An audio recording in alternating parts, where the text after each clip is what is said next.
Hello ಸ್ನೇಹಿತರೆ, ಇವತ್ತಿನ ವಿಡಿಯೋದಲ್ಲಿ ಫ್ರೈ ಪೊಟ್ಯಾಟೊ ಬಾಲ್ ಹೇಗೆ ಮಾಡೋದೆಂದು ನೋಡೋಣ ಬನ್ನಿ.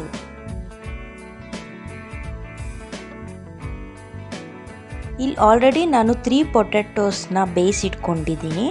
ಸೊ ಇಲ್ಲಿ ನೋಡ್ತಾ ಇದ್ದೀರಲ್ಲ, ಅದನ್ನು ಸಿಪ್ಪೆನೆಲ್ಲ ಬಿಡಿಸ್ಕೊಂಡು ಒಂದು ತಟ್ಟೆಗೆ ಶಿಫ್ಟ್ ಮಾಡಿಕೊಂಡು, ಹಾಗೆ ಇಲ್ಲಿ ನಾನು ಸ್ಮ್ಯಾಶ್ ಮಾಡ್ತಾಯಿದ್ದೀನಿ. ಸ್ಮ್ಯಾಶರ್ನ ತೊಗೊಂಡು ಪೊಟ್ಯಾಟೊ ಕ್ಲೀನಾಗಿ ಫುಲ್ ಸ್ಮ್ಯಾಶ್ ಆಗಬೇಕು.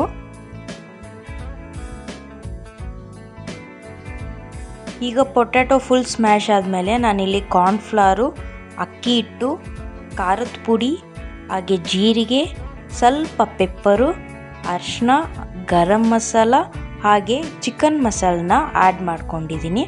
ಹಾಗೆ ರುಚಿಗೆ ತಕ್ಕಷ್ಟು ಉಪ್ಪನ್ನ ಆ್ಯಡ್ ಮಾಡಿಕೊಂಡು ಇಲ್ಲಿ ಎಲ್ಲನೂ ನಾನು ಮಿಕ್ಸ್ ಮಾಡ್ತಾ ಹೋಗ್ತಾ ಇದ್ದೀನಿ. ಕ್ಲೀನಾಗಿ ಮಿಕ್ಸ್ ಮಾಡ್ತಾ ಹೋಗಿ ಮಸಾಲೆ ಎಲ್ಲ ಫುಲ್ಲು ಮಿಕ್ಸ್ ಆಗಬೇಕು. ಅದು ನೋಡ್ತಾ ಇದ್ದೀರಲ್ಲ, ಇವಾಗ ಆಯಿಲ್ ಕಾದಿದೆ. ಸೊ ಇದು ಬಾಲ್ಸ್ ನಾನು ಫಸ್ಟೇ ರೆಡಿ ಮಾಡಿ ಇಟ್ಕೊಂಡಿದ್ದೆ. ಇವಾಗ ಒಂದೊಂದಾಗಿ ಈ ಬಾಲ್ಸ್ನ ಇವಾಗ ಬಿಡ್ತಾ ಹೋಗ್ತಾ ಇದ್ದೀನಿ.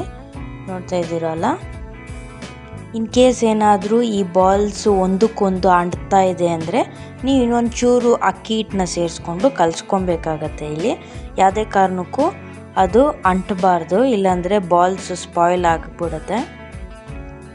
ಇವಾಗ ಈ ಬಾಲ್ಸ್ ಎಲ್ಲ ಒಂಚೂರು ಮೇಲ್ಗಡೆ ಬರುತ್ತಲ್ಲ, ಆವಾಗ ನೀವು ತಿರುಗಿಸ್ಕೊಬೇಕಾಗತ್ತೆ. ಇಲ್ಲಿ ಸ್ವಲ್ಪ ಗೋಲ್ಡನ್ ಬ್ರೌನ್ ಬಂದಿದೆ. ಸೊ ಅದಕ್ಕೆ ನಾನಿಲ್ಲಿ ಶಿಫ್ಟ್ ಮಾಡ್ಕೊತಾ ಇದ್ದೀನಿ ಪ್ಲೇಟಿಗೆ ಬಾಲ್ಸ್ನ. ನೋಡ್ತಾ ಇದ್ದೀರಲ್ಲ ಎಷ್ಟು ಚೆನ್ನಾಗಿ ರೆಡಿಯಾಗಿದೆ. ಸೊ ರೆಸಿಪಿನ ಟ್ರೈ ಮಾಡಿ, ಹಾಗೆ ಕಮೆಂಟ್ ಮಾಡಿ ಹೇಗೆ ಬಂತು ಅಂತ. ಪ್ಲೀಸ್ ಸಬ್ಸ್ಕ್ರೈಬ್ ಮಾಡೋದನ್ನು ಮಾತ್ರ ಮರಿಬೇಡಿ.